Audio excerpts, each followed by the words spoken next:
Hello and welcome to Indus News, live from Islamabad. I am Munib Hamid with the news of this hour. Let's begin with the headlines first.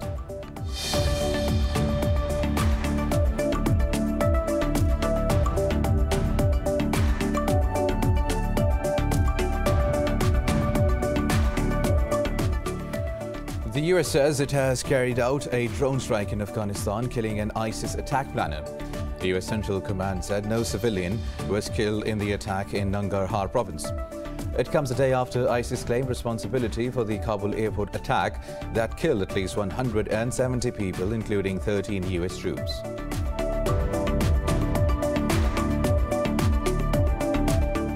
A top Iranian security official has accused US President Joe Biden of illegally threatening Tehran.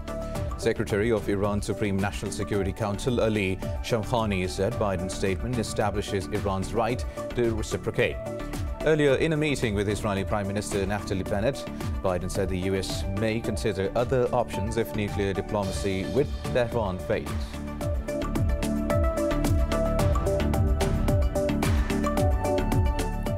China has strongly opposed and condemned the passage of a US warship through Taiwan Strait. The Defense Ministry said Washington has frequently carried out such provocative actions which are very erroneous in nature. It added that these acts depict that US is the biggest disruptor of peace and stability in the area.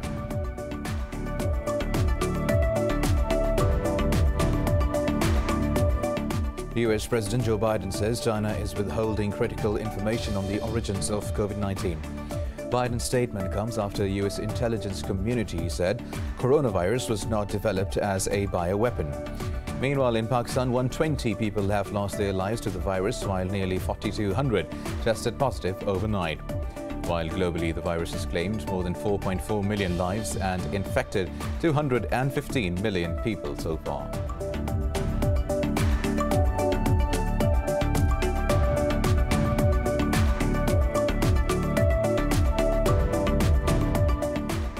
And in Paralympics, China has clean swept the men's 50-meter butterfly S5 swimming final. Tao Cheng took the gold from compatriot Li Chaowang silver, while Wei Yi Yuan got bronze. China leads the medals table with 21 golds, followed by Britain and Russia tied on 10.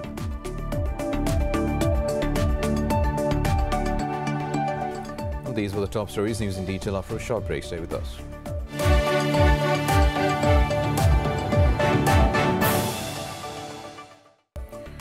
Welcome back. Now, the US says it has carried out a drone strike in Afghanistan, killing an ISIS attack planner. This comes as the death toll from the ISIS Khorasan's twin blast at Kabul airport reached 170, including 13 US troops. As the US forces experienced the deadliest day in Afghanistan since 2011, President Joe Biden pledged the US will hunt down the perpetrators and make them pay. The airstrike the US conducted overnight in Nangarhar province, Central Command said no civilian was killed in that.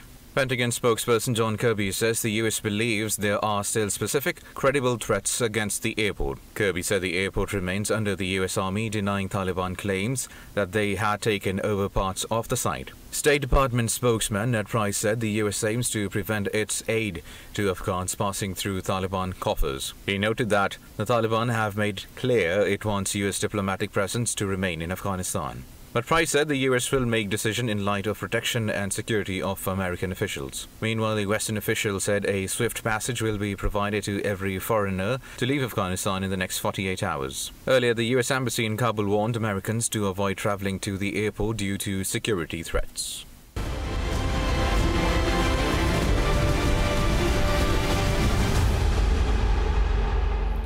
And now we have with us Sumera Khan, our correspondent. She is reporting from Kabul now. Sumera, the US says it has carried out a drone strike in Afghanistan, killing an ISIS attack planner.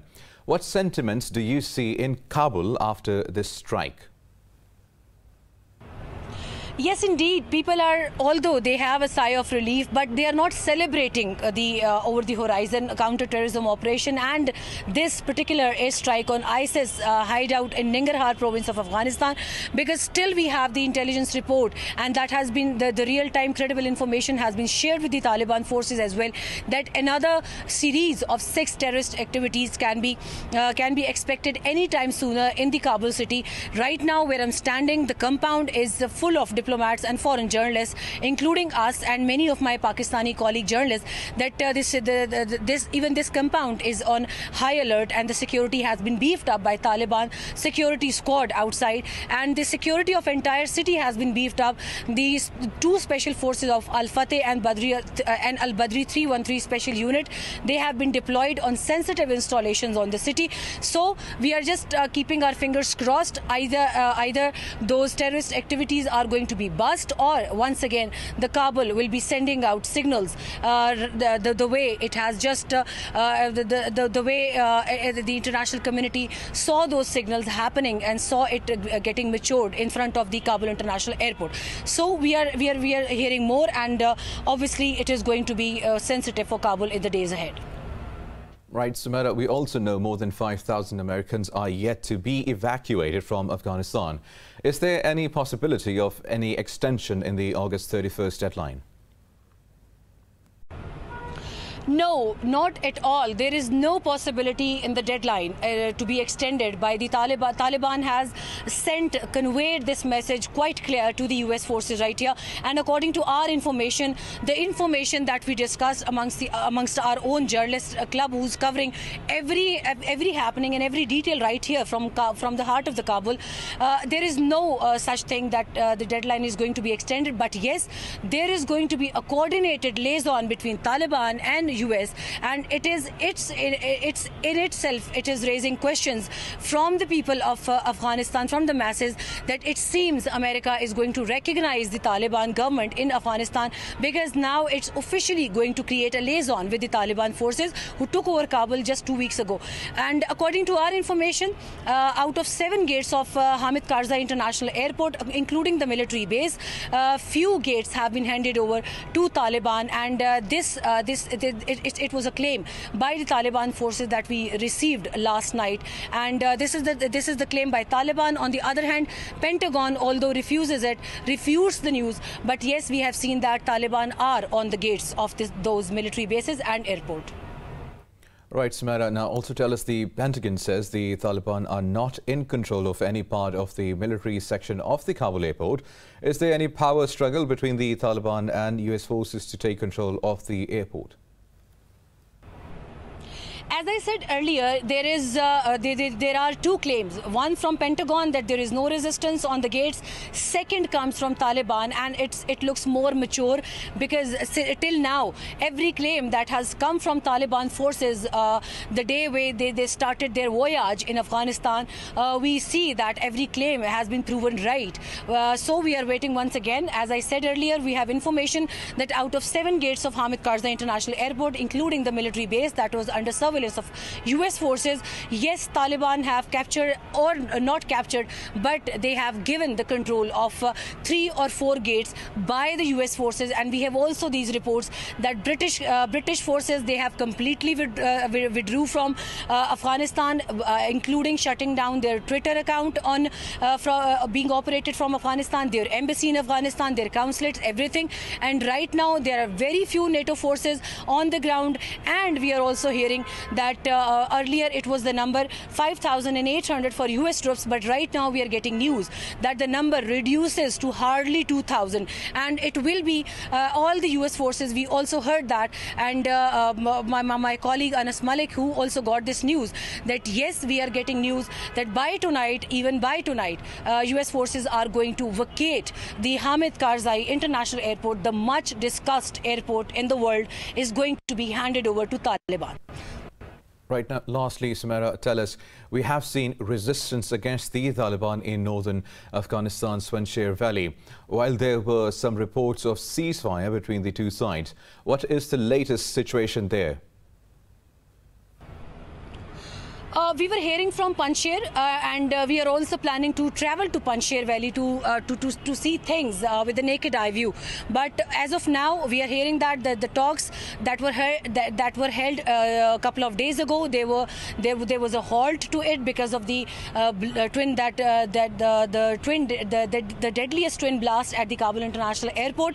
But now we are hearing that tonight the talks are going to be resumed. There is a 6-member delegation by the Taliban, and there is 12-member delegation from the Panjshiris. The Taliban delegation is being led by Maulana Turabi, the former Minister for Peace and Justice in the previous Taliban regime, and the other side is being led by Basir Salangai. And tonight we are hoping for some positive outcome of the talks, because we are also hearing that Ahmed Massoud wants the tranquil and peace to prevail in the valley instead of bloodshed. So keeping our fingers crossed, hoping for the positive outcome from the Panjshir as well.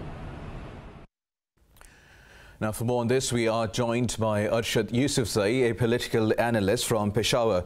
Now, Mr. Yousafzai, thank you very much for joining us on Indus News. Now, Arshad, tell us, the US says it has carried out a drone strike in Afghanistan, killing an ISIS attack planner after the group claimed responsibility for the Kabul airport attack. Do you see further US strikes against the terrorist group in Afghanistan? Yes, the drone strike indicates the seriousness of American troops, and especially after Joe Biden's statement that they are going to hunt the ISIS down. I believe they will carry out further attacks, and they have the intelligence and have the technology to do so.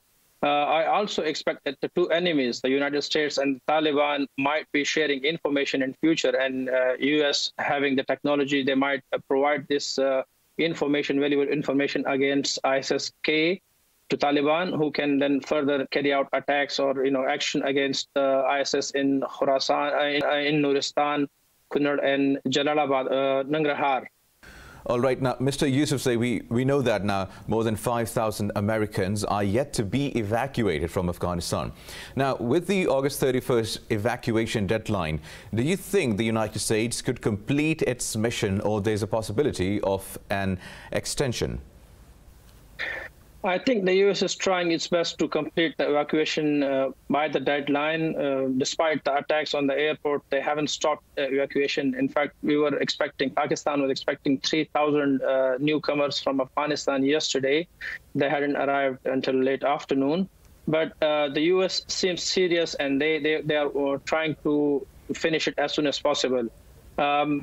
If, however, they were not able to do so, they might request the Taliban for an extension, but the Taliban have clearly said that they are not going to allow extension because they see it as delaying tactics. They have been claiming that, until now we know that 111,000 people have been evacuated, and the Taliban are worrying or wondering how many more are left there.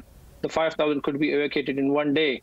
But if the Taliban were convinced that it was a serious or genuine request and there was need, they might allow extension.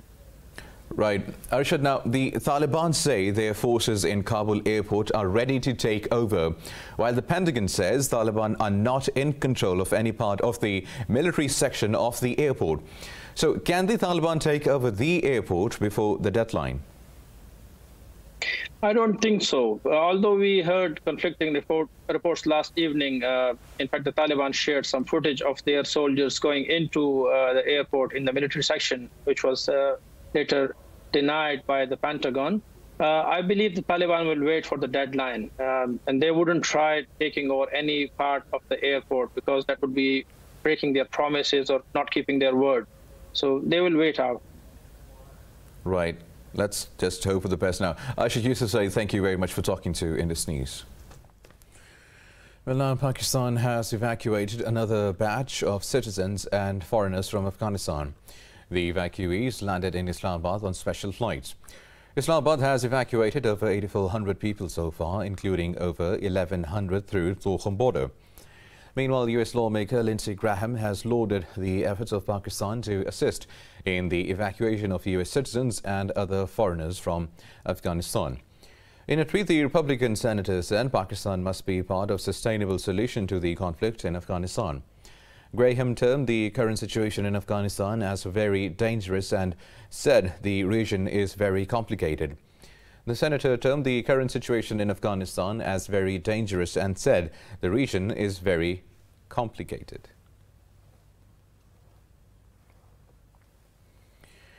Pakistan's Information Minister Fawad Chaudhry says it is encouraging that the Taliban are willing to form an inclusive Afghan government. In an interview, he underscored the importance of engaging authorities in Kabul. The minister said Islamabad has suggested the Taliban that a broad-based Afghan government is the only way forward.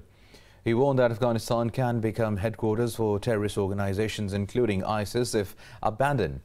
Fawad said Pakistan is hosting some 3.5 million Afghan refugees, adding that the country's economy cannot bear more. Meanwhile, Pakistan's ambassador to the United States, Asad Majid Khan, said investment in the Afghan peace is the best way to counter terrorism. In an interview with a German news channel, he underlined the need of an inclusive government to ensure long-term stability in Afghanistan. More news coming up in this news bulletin after a short break.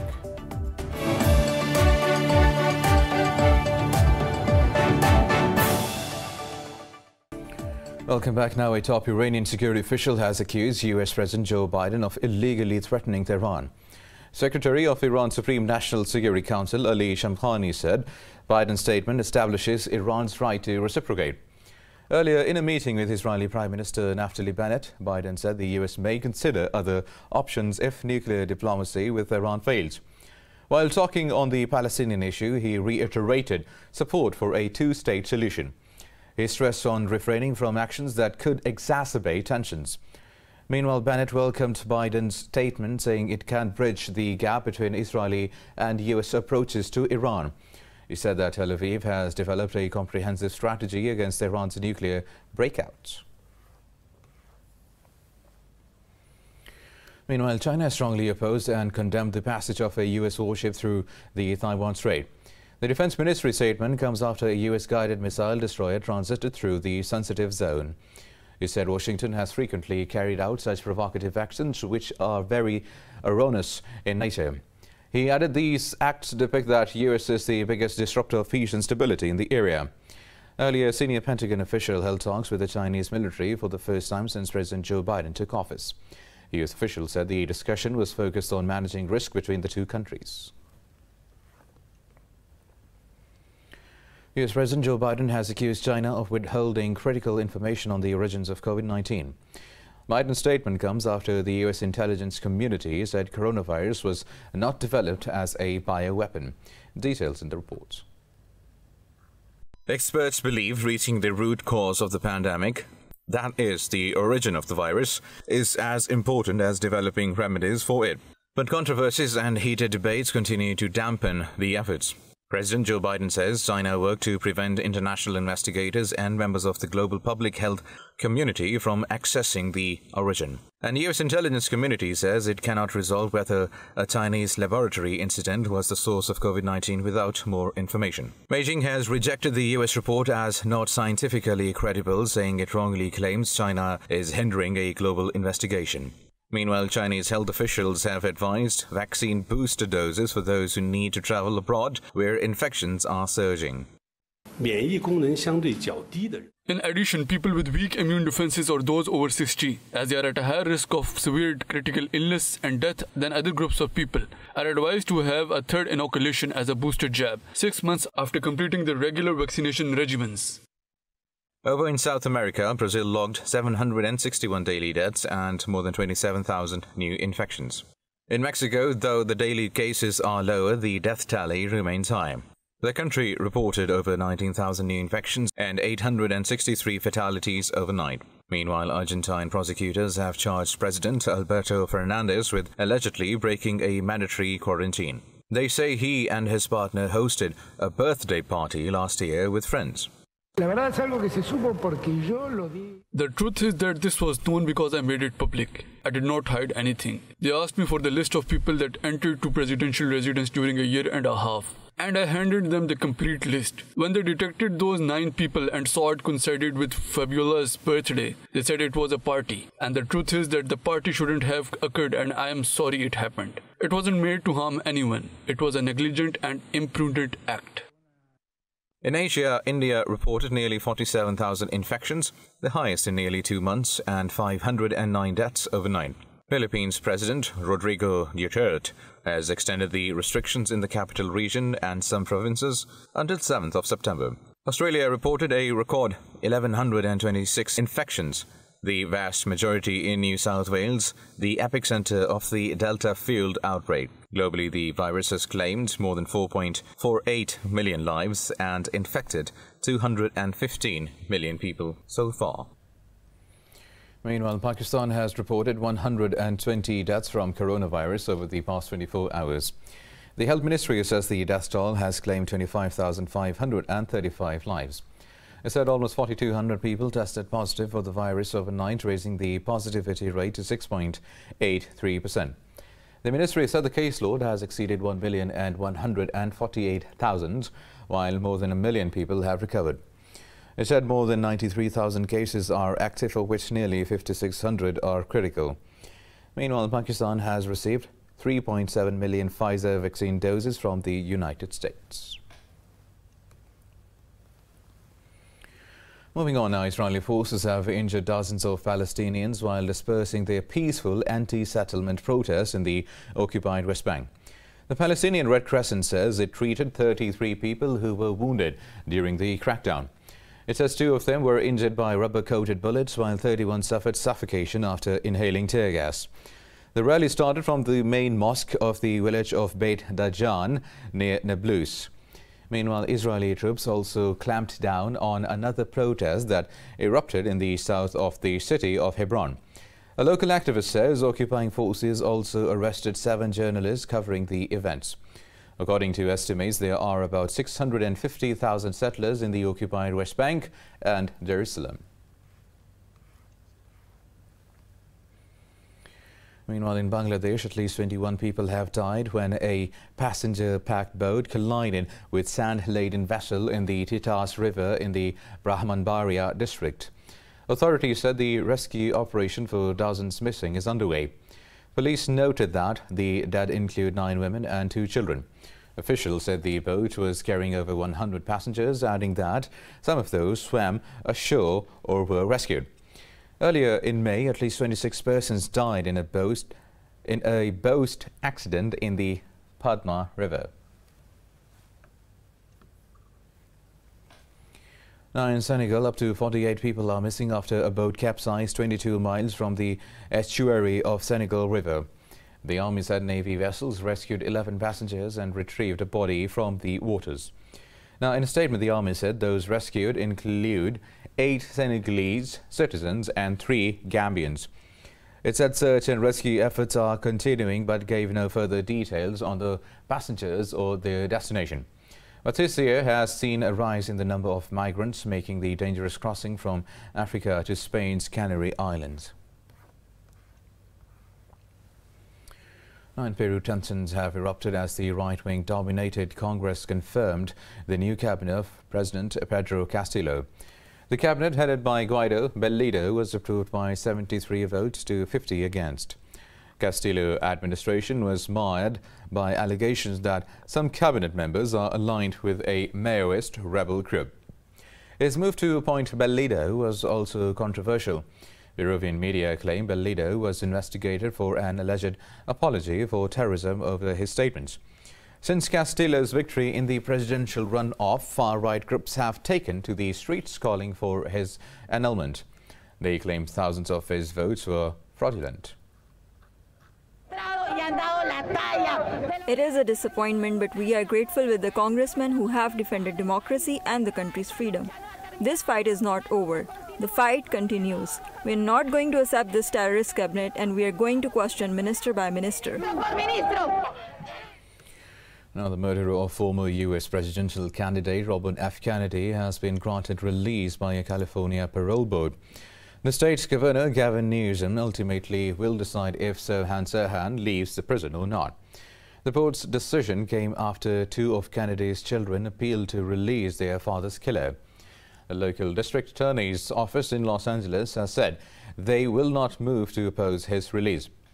Now 77, the Palestinian-born convict was requesting parole for the 16th time.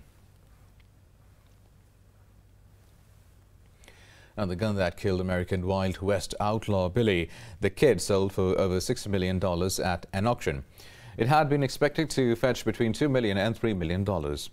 Sheriff Brad Garrett used this Colt single-action revolver to take down Billy the Kid in 1881.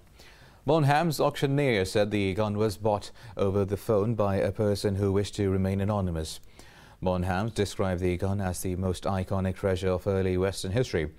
They said the price, $6.03 million, is a world record for any firearm. 21 years old, Billy the Kid was a wanted man in Arizona and New Mexico, killing 8 men. The gun came from the collection of a Texas couple who amazed Western firearms and other artifacts for some 50 years. Now, in Bolivia, massive fires have destroyed over 80,000 hectares of indigenous territories and protected areas in the country's southeastern region. They have reached the Nembe Iguazu Conservation Area in the Santa Cruz Department. Satellite data shows the wildfires have intensified over the past 2 weeks and are invading protected areas.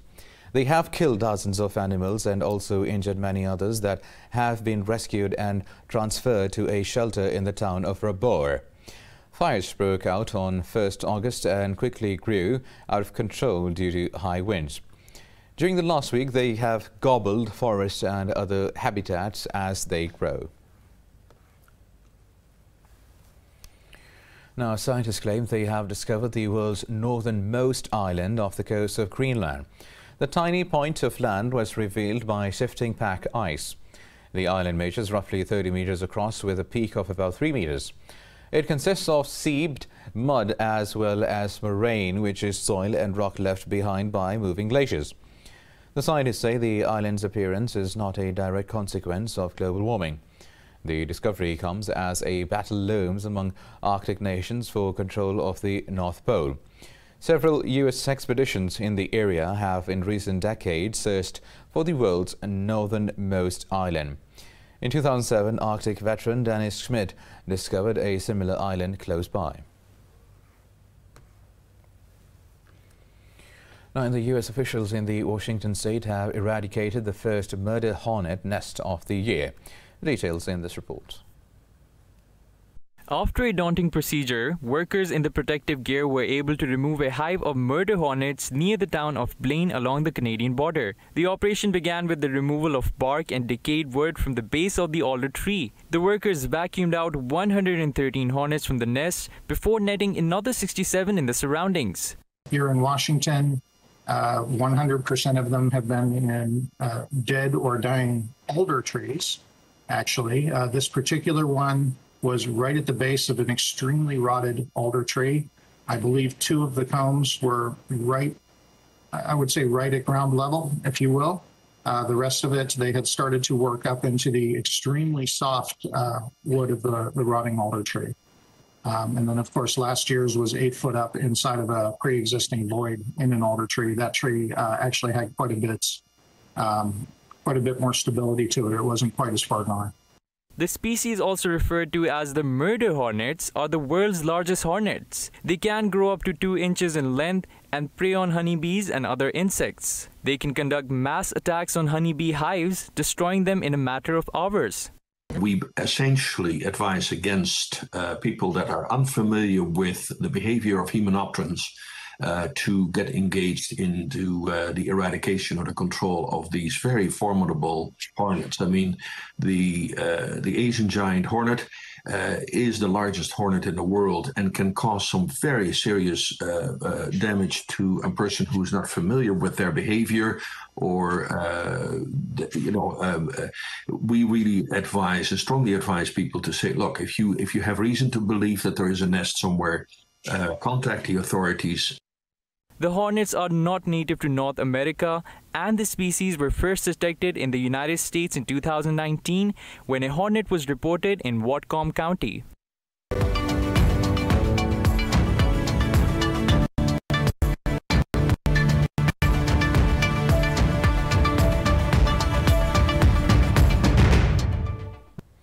Now, in El Salvador, hundreds of people took to the streets of the capital to protest against the plans of adopting Bitcoin as legal tender. The protesters said they fear the government would start paying their pensions in bitcoins instead of dollars. They also raised concern that people do not understand the technology needed to use cryptocurrency. Salvador's Congress had approved President Nayib Bukele's proposal to embrace the cryptocurrency. This made it the first country in the world to adopt Bitcoin as a legal tender. The law means that the e-currency will be on an equal footing with the country's official currency, the dollar. And that is all for now. For the latest updates, you can follow us on social media at Indus.News.